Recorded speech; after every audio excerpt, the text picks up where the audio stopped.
नमस्कार, F&O junction में आपका स्वागत है। मैं हूं डिम्पी कालरा। तो इस आधे घंटे के अंदर हम चर्चा करेंगे वादा के उन ट्रेंडिंग स्टॉक्स के बारे में जहां पर आज मोमेंटम काफ़ी हद तक देखने को मिल रहा है।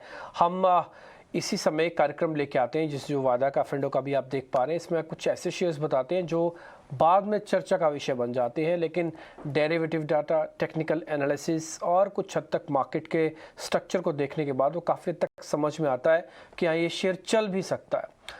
इस शेयर के अंदर प्रोबेबिलिटी हाई है, इसलिए इसी कार्यक्रम में बहुत सारे शेयर डिस्कस नहीं करते।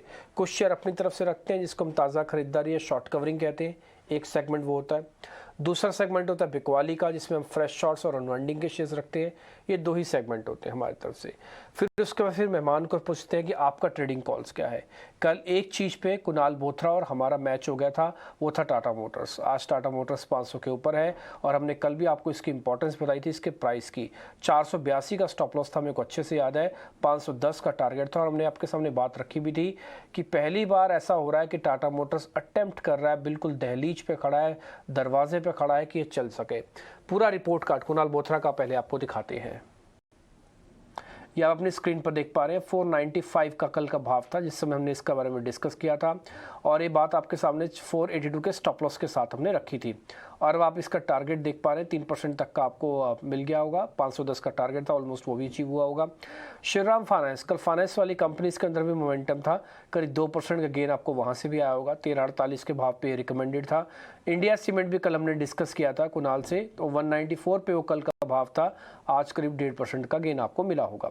कुल मिला के हमारी कोशिश ये होती है कि बेहतर से बेहतर शेयर छांट के आपके लिए लेके आए और उन शेयर्स का रिटर्न आपके सामने रखने की कोशिश करें। ये सिर्फ एक ही दिन का रिपोर्ट कार्ड है। हमने इंडेक्स को लेकर हालांकि अपना बुलिश स्टांस रखा था कि निफ्टी आप चाहें तो लॉन्ग करके लेके जा सकते हैं। तो आज निफ्टी भी जिनके पास लॉन्ग होगी, क्योंकि वो 1% का दायरा नहीं मिला इसलिए हमने उसको छोड़ दिया। अदरवाइज निफ्टी से भी आपको बेनिफिट हुआ होता, नहीं तो हम रिपोर्ट कार्ड में वो भी डाल देते, क्योंकि हमारा एक बेंचमार्किंग, हम 1% से नीचे कोई भी प्रॉफिट या गेंस को कैलकुलेट ही नहीं करेंगे।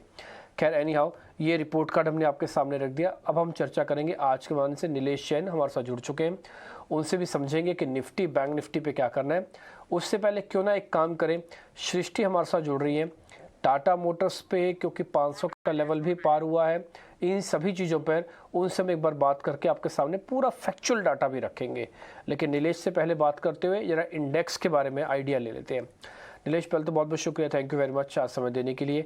हम आपके लिए ना एक बार जरा एफ&ओ की 2 प्लेट्स लेके आते हैं सर, फ्यूचर्स की। एक तो निफ्टी फ्यूचर्स की और दूसरा बैंक निफ्टी फ्यूचर्स की, ताकि हमें भी थोड़ा आइडिया लग पाए कि हम इस समय खड़े कहाँ हैं। पिछले 3-4 दिन से आप भी नोटिस कर रहे होंगे नीलेश, हम तो नोटिस करवा ही रहे हैं दर्शकों को कि जो ओपन इंटरेस्ट है वो काफ़ी हैवी है। इसलिए लोगों का जो फील गुड होने का फैक्टर है ना, वो भी बहुत ज़्यादा है। अमूमन इससे पहले के बाजार नहीं चल रहा था, लेकिन 4 दिन से लोगों को ऐसा लग रहा है कि बाजार कुछ ज़्यादा ही अच्छा चल रहा है।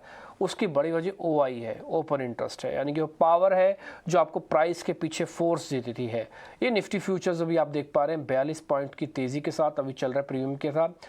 और आज प्राइस एक्शन उतना नहीं है जितना ओआई खड़ा हुआ है, 3-3.5% का, कम नहीं होता। 1 करोड़ शेयर ओपन इंटरेस्ट के अंदर खड़े हुए हैं। आते निफ्टी बैंक पे, ये 2 दिन के प्रीमियम दिखाने के बाद फिर से डिस्काउंट पे आ गया। अगर आज आप परसेंटेज चेक करेंगे, कन्विक्शन चेक करेंगे, आपको दिखेगा कि बैंक निफ्टी उतना स्ट्रांग नहीं है, ठीक। और दूसरा, आप ओपन इंटरेस्ट पे चेक कीजिए, 2% है, निफ्टी से भी कम है।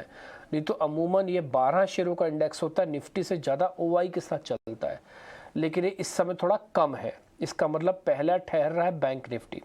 और आपको मैं एक बात और बता दूं, हमने सुबह भी डेरिवेटिव लिंक पे बात रखी थी, आपका ट्रेंड डिसाइडर वो बैंक निफ्टी है। आप बाजार में रुकेंगे, चलेंगे, बेचेंगे, खरीदेंगे, जो करेंगे, वो पहला सिग्नल जो आपको मिलेगा वो बैंक निफ्टी से मिलेगा, निफ्टी से नहीं मिलेगा। कह रहे नहीं आओ। अब जरा नीलेश से जुड़ने का वक्त हो गया, उनसे समझते हैं क्या करना चाहिए। आज इंडिया विक्स ऑलमोस्ट फ्लैट है। कल बाजार चलते हुए चल रहा था, आज बाजार ठहरे हुए गिर रहा है। इसका मतलब कल का जो डाइजेशन है वो काफ़ी हद तक आज बाजार करता हुआ दिख रहा है। नीलेश, आपका व्यू पॉइंट चाहिए इंडेक्स पे, निफ्टी और बैंक निफ्टी पे। दोनों चीज़ ध्यान में रखिएगा कि चला हुआ बाजार है, ये भी ध्यान में रखा हुआ है हमने कि डाटा काफ़ी स्ट्रॉन्ग है। Very good afternoon you Dimpy ji. बिल्कुल ठीक कहा आपने, चला हुआ बाजार है बट व्यू जो है वो अभी भी पॉजिटिव साइड में है। आपने डेरिवेटिव डेटा का जिक्र किया। देखिए डेरिवेटिव डेटा में लगातार एक डेवलपमेंट देखने को मिल रहा है। टेक्निकली तो हमने 18200 8250 की जोन का ब्रेकआउट ऑलरेडी विटनेस कर चुके हैं कल के सेशन में। अब एक फॉलो बाइंग जो आ रही है वो इस ब्रेकआउट लेवल के ऊपर सस्टेन होती हुई नजर आ रही है। तो क्लियरली यहाँ पे जो अब नेक्स्ट अपसाइड जो रूम है वो अब ओपन हो चुका है 18,400 से लेके 18,500 के जोन में। वहां तक निफ्टी जाता हुआ नजर आ सकता है। जिस हिसाब से डेटा हमें वहां पे डेवलपमेंट होता हुआ नजर आ रहा है। पुट राइटर्स अब 18,200 पे शिफ्ट हो चुके हैं और कॉल राइटर जो 18,200 पे थे वो अब शिफ्ट हो चुके हैं 18,400 और 18,500 पे। तो क्लियरली एक रेंज लोअर से अपर साइड में शिफ्ट हो चुकी है। टेक्निकली हमने पिछले 4 से 5 महीने का जो कंसोलिडेशन था उसका ब्रेकआउट हमें आता हुआ नजर आ रहा है और ऊपरी स्तरों पर 18,500 तक के टेक्निकल फ्रंट पे हमें लेवल देखने को मिल सकते हैं। सारे ही शॉर्ट टर्म और लॉन्ग टर्म मूविंग एवरेजेस के ऊपर ट्रेड हो रहा है। उसके साथ साथ एक जो अच्छी बात हमें नजर आ रही है वो है जो हैवी वेट्स है रिलायंस इंडस्ट्रीज, एचडीएफसी ट्विंस, एल&टी, इन सारे ही दिग्गज कंपनियों में हमें बाइंग देखने को मिल रही है। साथ ही साथ ब्रेकआउट के चलते काफी अच्छा मोमेंटम वहां पे देखने को मिल रहा है। तो क्लियरली जिनके पास लॉन्ग पोजीशन है एक टेलिंग स्टॉप लॉस के साथ बने रहने की सलाह होगी। फ्रेश खरीदारी थोड़ा सा अवॉइड करें। थोड़ी सी अगर डिप मिल जाती है तो एक अच्छा रिस्क रिवॉर्ड वहां पे बनता हुआ नजर आ सकता है। देखिए बैंक निफ्टी का आपने जिक्र किया, डेफिनेटली बैंक निफ्टी यहाँ से मे सीरीज में हमारा ये मानना है कि एक लीडरशिप दिखा सकता है। और जिस हिसाब से कुछ दिग्गज private sector bank, ICICI bank, Kotak bank, इन इन दिग्गज बैंकों में हमें एक्शन देखने को मिल रहा है। तो मेरे ख्याल से यहाँ पे हमें मे सीरीज में बैंक निफ्टी अपने previous all time high levels को छूता हुआ नजर आ सकता है। इमीडिएट बेसिस पे अगर हम टारगेट की बात करें तो 43,700 43,800 तक जाता हुआ नजर आएगा और जो सपोर्ट है वो है 43,000 पे एक साइकोलॉजिकल सपोर्ट है। जब तक इसके ऊपर सस्टेन कर रहा है तब तक buy and decline bank Nifty में भी हमें देखने को मिल सकता है। ओके ठीक है, तो दोनों के दोनों लेवल्स आपने इंडाइसिस पर जो हमको दिए हैं हमने नोटिस कर लिए हैं और हमने लिख भी दिए हैं बाकायदा। तो आपके लिए निफ्टी हो गया 18,500 बट बाइंग ऑन डिप्स है।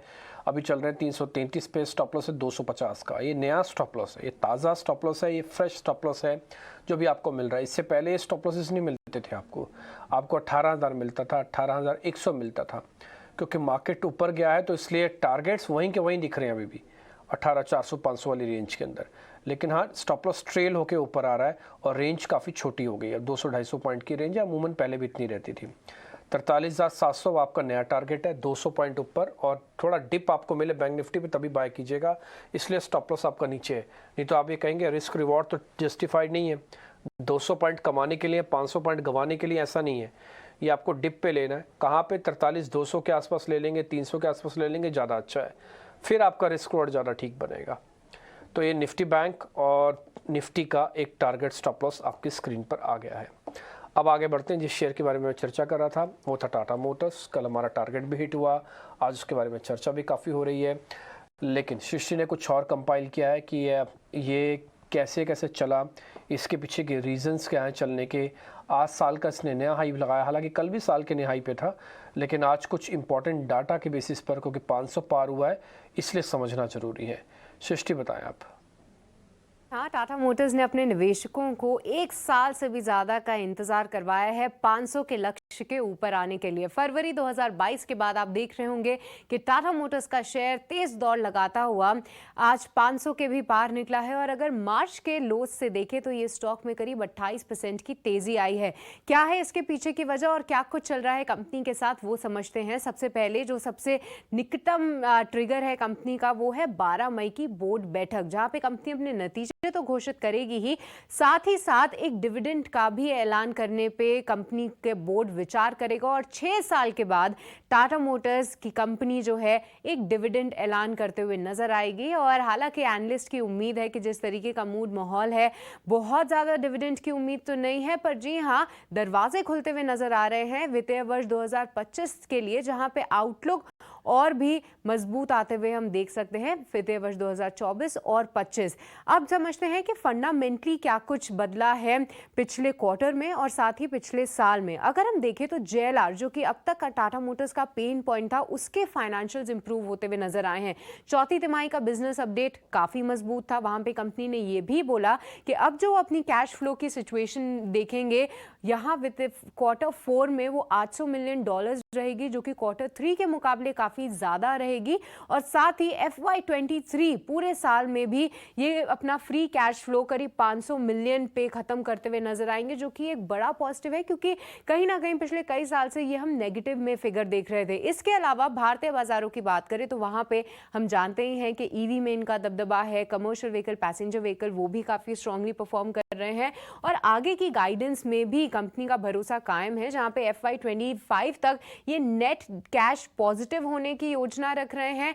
पूरा फोकस है कर्ज कम करने का टाटा मोटर्स पे और साथ ही मार्जिन को ले भी कंपनी ने गाइडेंस दिया है, जहां पे FY25 में ये अपने जो इबिट मार्जिन हैं उनको वापस से 10% के आसपास लेकर आना चाहते हैं। तो ये गाइडेंस टाटा मोटर्स की तरफ से आती हुई। अब टेक्निकल लिहाज पे भी एक बार बात कर लेते हैं क्योंकि 500 का एक स्तर हम आपके लिए हाईलाइट कर रहे हैं।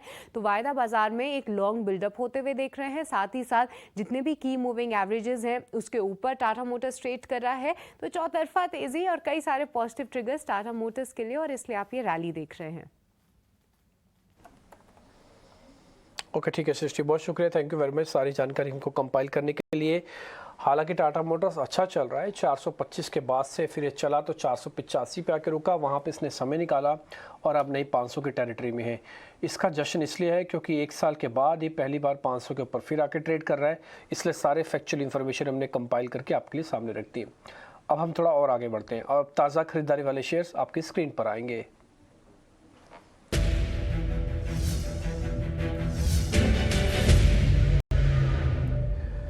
दो शेयर है, एक तो SRF है, दूसरा गुजरात गैस। गैस के स्टॉक सभी चल रहे हैं, आपको मालूम है MGL IGL भी अपने बकायदा रिकॉर्ड हाई यानी कि साल की हाई पे चल रहे हैं और साथ ही SRF भी आज मूविंग है। एक बार जरा इन पे आपकी रिकमेंडेशन चाहिए सर, गुजरात गैस और SRF ये दोनों नीलेची हमारे आज के फ्रेश लॉन्ग पोजीशंस हैं। के दोनों ही काउंटर में अगर एक प्रेफर्ड बेट देखें तो वो SRF होगी।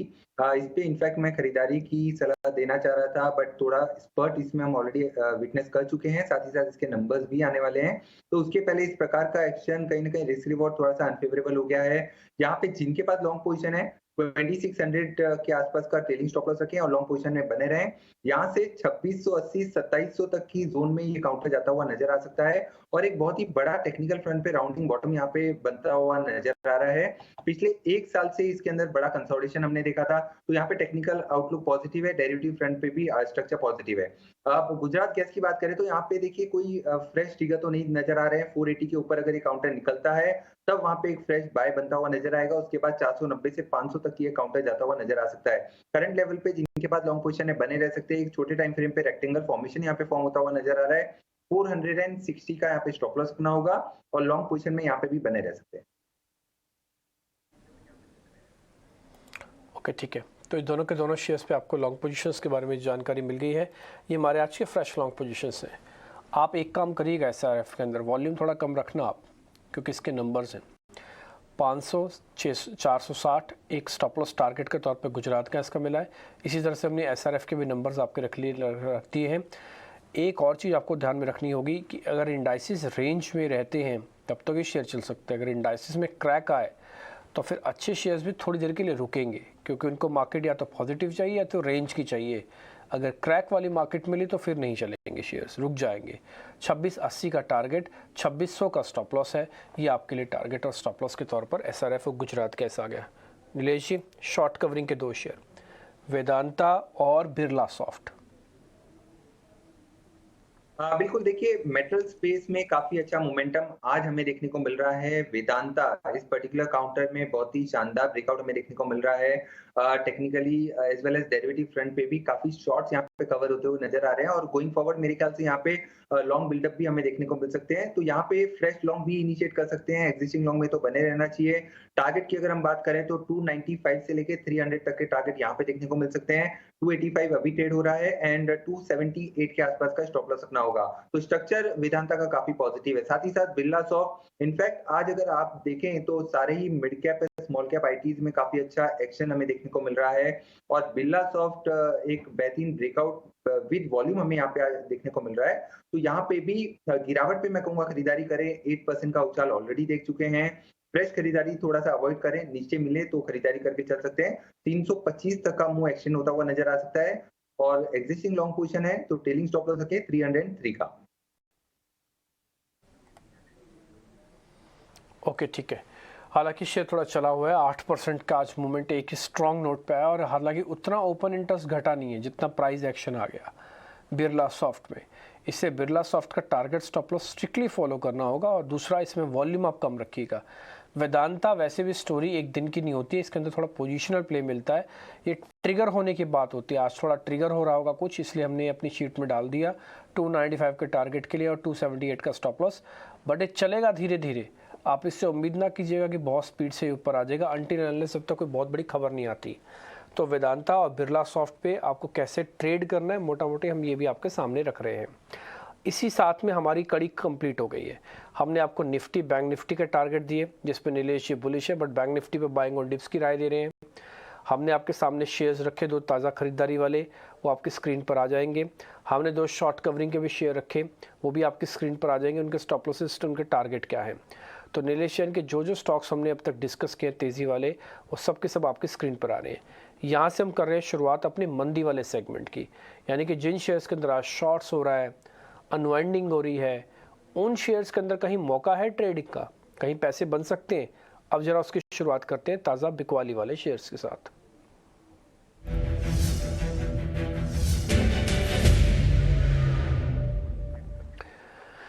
यूपीएल कल नंबर आने के बाद एकदम से स्विंग आया, लेकिन उसके बाद शेयर धीरे धीरे करके फिसल रहा है और आज 2.5% नीचे 700 के भी नीचे आके ट्रेड कर रहा है। 17 रुपये की गिरावट। दूसरा शेयर है पॉलीकैब, ये शेयर भी आज फ्लैट टू नेगेटिव है। यूपीएल के अंदर बिल्डअप काफ़ी स्ट्रॉन्ग है, प्राइस एक्शन थोड़ा स्लो है। ये 16% जो ओआई है ये पोस्ट नंबर्स का ओआई है, इसलिए आपको थोड़ा एबनॉर्मली ज़्यादा मिल रहा है। बट हाँ, ये इतनी पावर रखता है कि शेयर को और भी गिरा सकता है, इसलिए पता कर लेते हैं यूपीएल के बारे में नीलेश जी बताइएगा। और साथ ही पॉलीकैब में भी प्राइस एक्शन कुछ ज़्यादा नहीं है, डिस्काउंट है और 7% का प्रीमियम ओपन इंटरेस्ट है। इसका मतलब ये है इसके पास भी फोर्स है अपने आप को नीचे गिराने की। तो दोनों शेयर्स के बारे में जरा पता कर लेते हैं, यूपीएल और पॉलीकैब। नीलेश जी चेक कीजिए। हाँ बिल्कुल, देखिए सबसे पहले पॉलीकैब की अगर हम बात करें तो ये पर्टिकुलर काउंटर ये 6 मंथली कैंडल लॉन्ग साइड में बनने के बाद पहला मंथली यहाँ पे वीक कैंडल बनता हुआ नजर आ रहा है। तो माफ करना, वीकली टाइम फ्रेम की बात कर रहा हूँ। तो 6 सप्ताह की तेजी के बाद पहला सप्ताह यहाँ पे नेगेटिव कैंडल बन रहा है। थोड़ी बहुत प्रॉफिट बुकिंग देखने को मिल सकती है, बट जो मेजर अंडर करंट है वो पॉजिटिव साइड में ही है। तो यहाँ पे मैं बड़ी गिरावट हमें शायद ना देखने को मिले। 3150 तक की अगर डिप मिलती है तो वो एक अच्छी अपॉर्चुनिटी हो सकती है फिर से लॉन्ग पोजीशन बनाने की, बट शॉर्ट यहाँ पे अवॉइड करने की सलाह होगी। यूपीएल यस, यहाँ पे शॉर्ट पोजीशन बनाई जा सकती है, उछाल में बिकवाली करने की ही सलाह होगी। मेजर स्ट्रक्चर थोड़ा सा वीक नजर आता है, लगातार 5वें कंसेक्यूटिव सेशन में हमें वीकनेस यहाँ पे देखने को मिल रही है। साथ ही साथ एक मेजर ट्रेंड लाइन जो राइजिंग ट्रेंड लाइन थी उसका ब्रेकडाउन हमें यहाँ पे देखने को मिल रहा है। तो यहाँ पे निचले स्तर पर टारगेट की बात करें तो 685 से 680 तक के जोन में काउंटर जाता हुआ नजर आ सकता है। 705 का यहाँ पे स्टॉप लॉस रखना होगा इमीडिएट बेसिस पे, और थोड़ा सा अगर पोजिशनल पॉइंट ऑफ व्यू से देखें तो 710 के आसपास का स्टॉप लॉस रख के चल सकते हैं। 680 तक की डाउनसाइड लेवल्स हमें यहाँ पे देखने को मिल सकते हैं। ओके ठीक है, तो यूपीएल के टारगेट हमको मिले हैं। इसके अलावा जो दूसरा शेयर हमारा पॉलीकैब उसको लेकर नो ट्रेड आ गया। एक और चीज़ हम आपको क्लियर कर दें, जिनके स्टॉप लॉसेस और टारगेट आप यहाँ पे नोटिस कर रहे हैं उन्हीं शेयर्स का रिपोर्ट कार्ड हम लेके आते हैं और ज़्यादातर वही शेयर वैलिड होंगे आपके ट्रेडिंग के लिए। देखिए ऐसा नहीं था कि पॉलीकैब शॉर्ट नहीं था, पॉलीकैब पे टारगेट स्टॉप लॉस नहीं है, सौदा नहीं है। डाटा वीक होना तेज़ होना अलग बात है, आप ट्रेड करके पैसे बनाएंगे या नहीं बनाएंगे ये अलग बात है। हमारी कोशिश रहती है कि डाटा और ट्रेड दोनों अवेलेबल जिसमें हो उसमें ट्रेड करें। अब जैसे बिरला सॉफ्ट था, सर ने आपको टारगेट तो दे दिया लेकिन वो शेयर 8% ऊपर है। मेरे जैसा एक रिटेलर, जैसे बिल्कुल मैं आम रिटेलिंग के पॉइंट ऑफ व्यू से सोचूं तो मैं इसके अंदर को ज़्यादा ट्रेड नहीं लेता, मैं लूँगा तो कम वॉल्यूम के साथ लूँगा, इसलिए हमने डिस्क्लोजर दे दिया। अब जैसे बैंक निफ्टी, आपने टारगेट स्टॉप लॉस देखे होंगे नीलेशी के, 43,000 का स्टॉप लॉस था, 43,700 का टारगेट था, 43,500 पे तो काम ही कर रहे हैं। और ये जो 500 वाली रेंज है ना, मेक ब्रेक रेंज है। हमने आज सुबह आपको चार्ट भी दिखाया था, इसमें बताया था 43,500 जो मेक ब्रेक रेंज। यहाँ से गए ऊपर तो बहुत जल्दी 44 आएंगे, अगर नहीं गए तो थोड़ा समय निकालना पड़ेगा, हो सकता है 43 को वापस टच करके आ जाए। तो इसलिए यहाँ पे आपको किसी डिप के वेट करनी चाहिए। हो गया डिप तो ठीक है, नहीं तो सौदा छोड़ देंगे, आगे बढ़ जाएंगे। ठीक, इसलिए हर चीज़ को बहुत ही शिद्दत से आराम से ट्रेड कीजिए, कहीं बाजार नहीं भागा जा रहा है, आप आराम आराम से ट्रेड कीजिए, देख के ट्रेड कीजिए, खूब पैसे बन सकते हैं। हमारी कोशिश होती है कि मेहमानों से अच्छे ट्रेड आपके लिए लेके आए। अनवाइंडिंग के 2 शेयर पता कर लें सर, वर्लपुल और ग्रैन्युलस इंडिया जरा एक बार चेक करेंगे आप। एक फार्मास्यूटिकल कंपनी है और एक इलेक्ट्रॉनिक कंपनी है, वर्लपुल और ग्रैन्युलस इंडिया। बिल्कुल देखिए, वर्लपूल ग्रैन्युल्स में सबसे पहले इस पर्टिकुलर काउंटर में देखेंगे, सारे ही फार्मा स्टॉक्स में हमें एक अच्छा मोमेंटम देखने को जरूर मिला है और निचले स्तरों से जिस हिसाब से निफ्टी फार्मा इंडेक्स रिकवर होता हुआ नजर आ रहा है, मेरे ख्याल से यहाँ पे थोड़ी सी डिप हो सकती है, बट मेजर स्ट्रक्चर थोड़ा सा पॉजिटिव साइड में टर्न आउट होता हुआ नजर आ सकता है। तो 305 रुपए के आसपास अभी काउंटर ट्रेड हो रहा है और यहाँ से 300 रुपए तक की डाउन टिक हमें देखने को मिल सकती है, बट कोई बड़ी गिरावट शायद देखने को ना मिले और निचले स्तरों पर फिर से यहाँ पे बाइंग आती हुई नजर आ सकती है। तो फिलहाल के लिए यहाँ पे कोई फ्रेश ट्रेड निकल के तो नहीं आ रहा है। मैं कहूंगा कि थोड़ा सा इंतजार करें और उसके बाद में अगर कोई ट्रेड मिलता है तब देख सकते हैं, बट जिनके पास लॉन्ग पोजीशन है वो 298 के आसपास का स्टॉप लॉस रख के चल सकते हैं। 310 का लेवल फिर से पार होता है तब ब्रेकआउट हमें देखने को मिलेगा। देखिए वर्लपूल यहाँ पे काफी लंबे समय से हम कंसोलिडेशन देख रहे हैं, पिछले 4 महीने से काउंटर एक काफी टाइट रेंज में ट्रेड होता हुआ नजर आ रहा है। 1250 का नीचे सपोर्ट है और ऊपरी स्तरों पर 1370 के आसपास का रेजिस्टेंस है। तो यहाँ पे ऊपरी स्तरों पर 1370 के लेवल पार होंगे तब यहाँ पे फ्रेश ब्रेकआउट हमें देखने को मिलेगा, बट स्ट्रक्चर थोड़ा सा पॉजिटिव साइड में ही है। इमीडिएट मूव शायद देखने को ना मिले, बट ग्रेजुअल अप मूव हमें यहाँ पे देखने को मिल सकता है। ऊपरी स्तरों पर 1400 से लेके 1420 तक की अपसाइड हमें देखने को मिल सकती है। करंट लेवल पे 1330 के आसपास ट्रेड हो रहा है और स्टॉप लॉस रखना होगा 1300 का। ठीक है दिनेश जी, तो हमने अमूमन अपने जो ट्रेड थे आपसे पता कर लिए, भी आपके ट्रेडिंग कॉल्स भी लेंगे, लेकिन आज एक लिस्टिंग भी हुई है मैनकाइंड फार्मा की, तो उनकी मैनेजमेंट हमारे साथ जुड़ रही है। पहले एक बार जरा उनसे बातचीत कर लेते हैं, फिर आपसे सौदे पकड़ेंगे। और आज हमारे साथ कंपनी के 2 मेहमान जुड़ रहे हैं। चेयरमैन है रमेश जुनेजा जी, वो हमारे साथ जुड़ रहे हैं, और वाइस चेयरमैन है राजीव जुनेजा जी, वो भी हमारे साथ जुड़ रहे हैं। सर बहुत आप दोनों का ही बहुत बहुत शुक्रिया, थैंक यू वेरी मच। आपकी कंपनी काफ़ी अच्छे से ग्रो करती है, काफ़ी लोगों के लिए तो आप इंस्पिरेशन फोर्स भी हैं कि देखिए कैसे छोटे शहर से, मेरठ से कंपनी को बना के इतना बड़ा खड़ा किया, आज प्रीमियम मिल रहा है मार्केट पे। आगे का आउटलुक ग्रोथ का बता सकते हैं, क्योंकि पुरानी ग्रोथ बहुत अच्छी है, ये अच्छी बात भी होती है, यही चैलेंज भी होता है सर।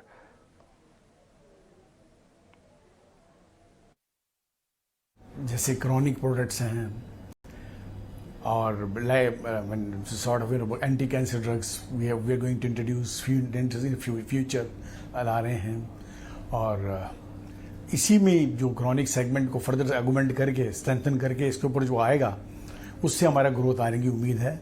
और जैसे OTC है उसमें भी जो एनुअल ग्रोथ जनरली आ रही है वो आती रहेगी आई बिलीव। और इफ़ नया डिवीज़न कोई लॉन्च करते हैं तो उसकी बात अलग है, या नया एक्विजिशन करते हैं उसकी बात अलग है, but all in all you will find better things coming in future for the future. Sir एक क्रॉनिक ग्रोथ के बारे में भी पता करना था कि क्रॉनिक सेगमेंट जो है वो करीब 34% आपकी टोटल सेल्स में दिखता है, और एक काफ़ी अच्छा ये भी ग्रो कर रहा है। इस पर्टिकुलर सेगमेंट में कितने चांसेस हैं ग्रोथ के सर? देखिए मैंने कहा ना, क्रॉनिक सेगमेंट पे तो रहेगा ही रहेगा, क्योंकि काफ़ी चेंजेस आ रही हैं क्रॉनिक सेगमेंट में, न्यू मॉलिक्यूल्स भी आ रहे हैं बहुत, कार्डियोवैस्कुलर में, TB दिस डायबिटीज़ मैनेजमेंट में काफ़ी आ रहे हैं, और एंटी कैंसर ड्रग्स भी काफ़ी आ रही हैं। तो इन चीज़ों में हमारा फोकस रहेगा, क्योंकि chronic products ultimately will add to our profitability as well as. इसमें मैं भी इसमें ऐड करता हूँ उसके अंदर कि आप एज ए होल अगर नोटिस करें तो हिंदुस्तान के अंदर जो डिजीज़ पैटर्न है पिछले कई सालों के अंदर बहुत चेंज हो गया है।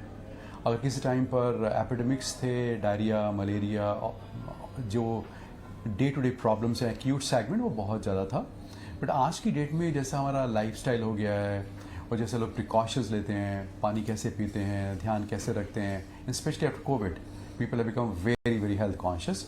तो गोइंग फॉरवर्ड हमें लगता है कि क्रॉनिक साइड बहुत ग्रो करेगा।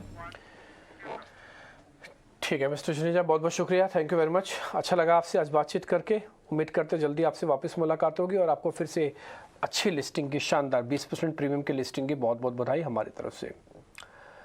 अब आगे बढ़ते हैं नीलेश जी, इनके 2 सौदे मैं ही आपको बता देता हूँ। नीलेश जी का हमारा सिर्फ समय थोड़ा संपर्क नहीं हो रहा है, तो उनके जो सौदे हैं उसमें IDFC फर्स्ट बैंक है। चलते चलते आप ये भी नोट कर लीजिएगा, स्टॉप लॉस है 63 रुपये 50 पैसे और टारगेट है 70 रुपये का, नीलेश जी का जो ट्रेड है।